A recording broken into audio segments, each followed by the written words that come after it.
You were born in 9th century Norway. Congratulations! Your mom almost died giving birth to you, and the midwife left the moment you started crying. And you don't just cry. You're screaming and throwing tiny fists like you already smelled blood. Your mom? She doesn't cradle you. She flinches. Because even as a baby, there's something off about you. Your dad? Oh, he's off raiding Francia. Because being a Viking and not sailing off to pillage every fall? That's like skipping leg day. Disgraceful. Fast forward. You're 5. Instead of finger panting or whatever kids do now, you're helping your mom chop firewood. For fun, you headbutt trees and bite goats. By 8, you're starting to wonder why no one talks about your dad. Then you remember that one time your mom cried for weeks. Back then, you were too young to get it. Now you do. He's dead. You feel sad, but you don't cry. You're a Viking, kiddo. Crying? Not on the list of approved emotions. You're getting older now, and you're starting to notice something kind of alarming. When you get mad, it's not just gore mad. It's murderous mad. You've torn chickens apart with your teeth, buried an axe in your neighbor's leg just because he looked at your wooden sword funny. He survived. Barely. And honestly, that guy got off easy, compared to what you've done to others. So now your mom's full-time job? Trying to keep you from becoming a one-kid apocalypse. You want to stop. You do.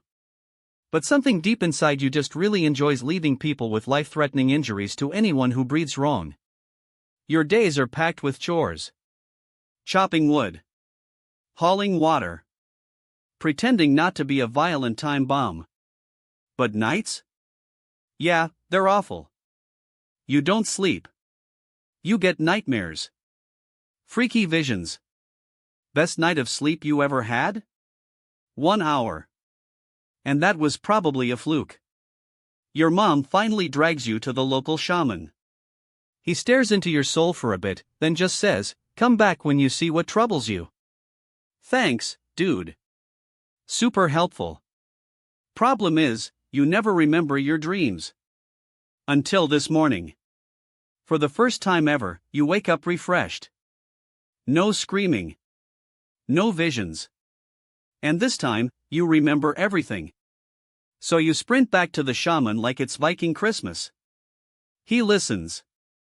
Nods slowly. Then drops this bomb. Odin's speaking to you. Wait, what? Yeah, the All-Father himself is sliding into your dreams. And he doesn't want small talk. He wants to turn you into a berserker. A rage-powered monster warrior blessed by the god of war himself. Cool, right? Except it also means you're basically cursed. Everyone you know will fear you. You can't live a normal life. Definitely no more goat petting. And your mom? Yeah, you'll have to stay away from her too. Or you might snap and accidentally kill her. Your life isn't yours anymore. It belongs to Odin now. And he doesn't exactly offer health benefits.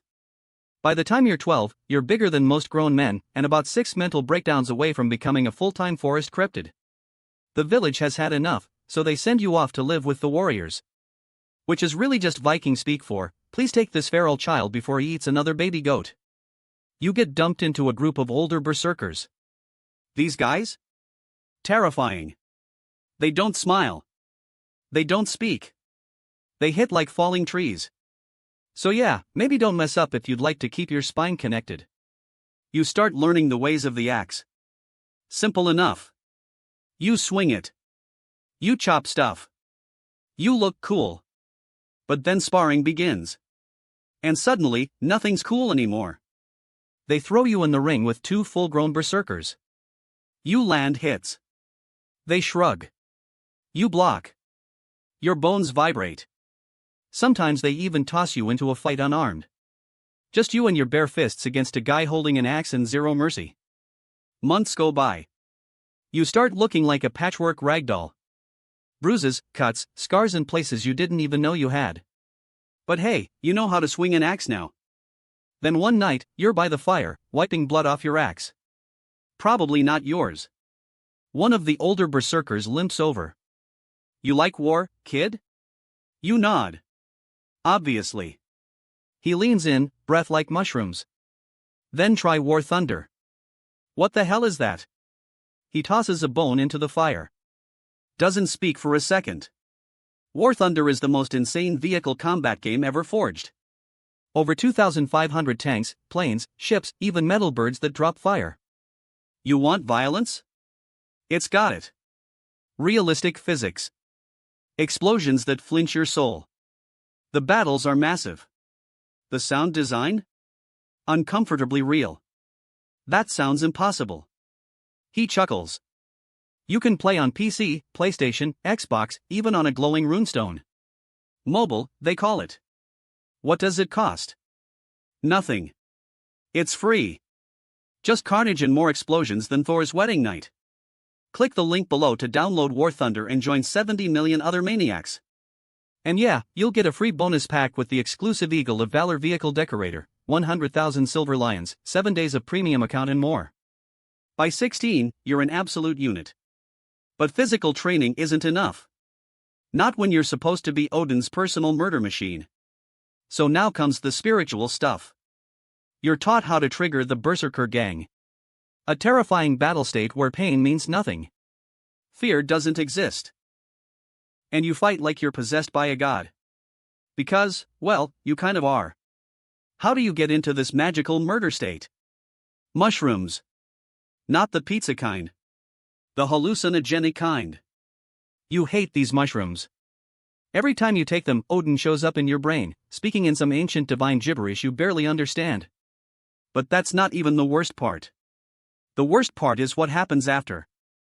Last time you took the mushrooms, you blacked out and woke up deep in the woods, holding a human arm. Not yours. Later, the trainers informed you it belonged to an unlucky Viking who had the misfortune of meeting you mid-Berserker gang. So yeah, spiritual training? Going great. After 2 years of spiritual training and more mushrooms than a troll salad, you're officially ready. You're drafted into the king's personal guard. Big honor, short gig. Because before the year's even out, your king announces a massive raid on England. Time for your first international murder tour. So now you're on a boat. First time at sea. You spend most of it vomiting and threatening to hurl your entire skeleton into the ocean. Every morning starts with breakfast. Every afternoon ends with you almost feeding that breakfast to the fish. Other Vikings, especially the younger ones, stare at you and the other berserkers like you're celebrities. The older Vikings? Total opposite. They keep their distance. They've seen what happens when berserkers get in the mood and they'd very much like to keep their heads attached. Once you reach shore, the first few raids are a cakewalk. Tiny coastal villages, barely any fighters. You swing, they fall. You loot their goats. Easy. But then things get real. The King of York rallies his army. Suddenly, you're not just raiding sheep farms. You're in a full-blown war. As a berserker, you've got two options. 1. Stick close to your king as a bodyguard. 2. Charge the front lines and turn into a one-man buzzsaw. You're newish, so guess which one you get.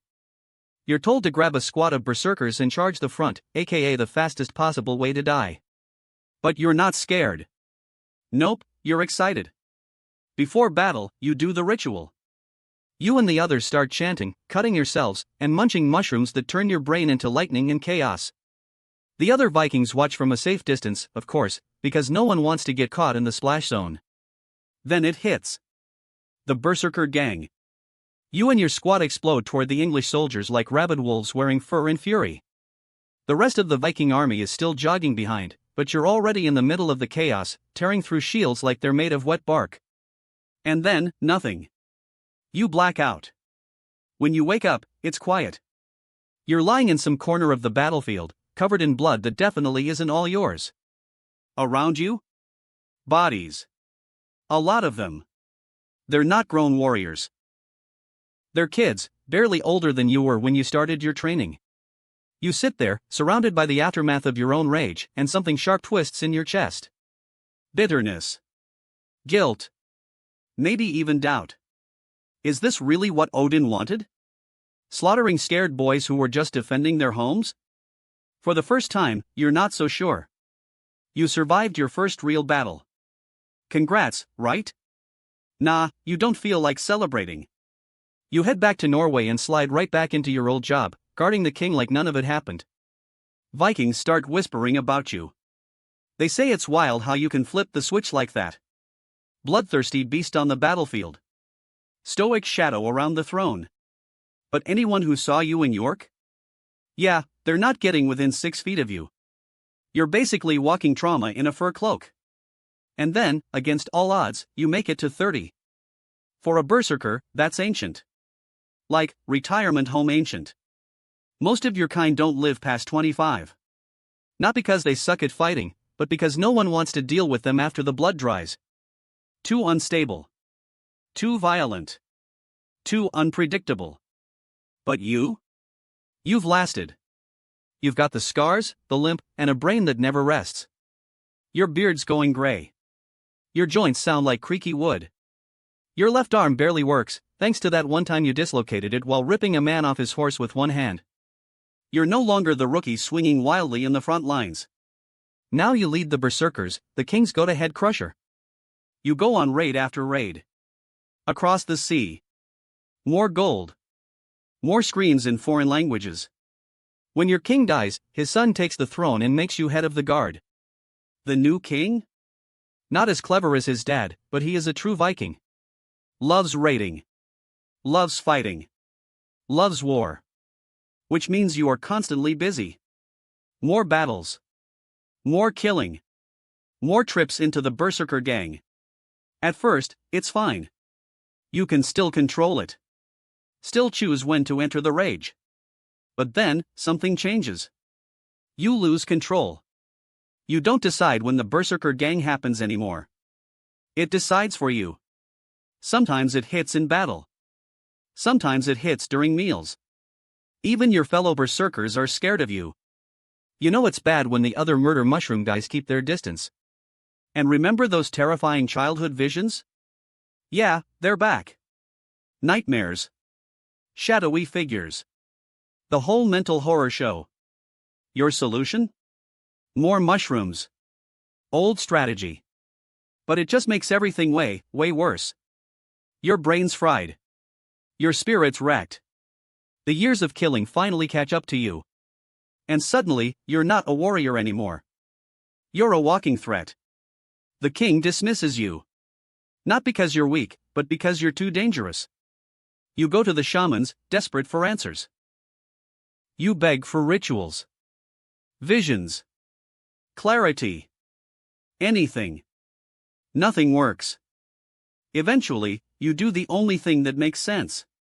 You disappear into the wilderness, alone. You exile yourself so you don't end up slaughtering some farmer over a spilled drink.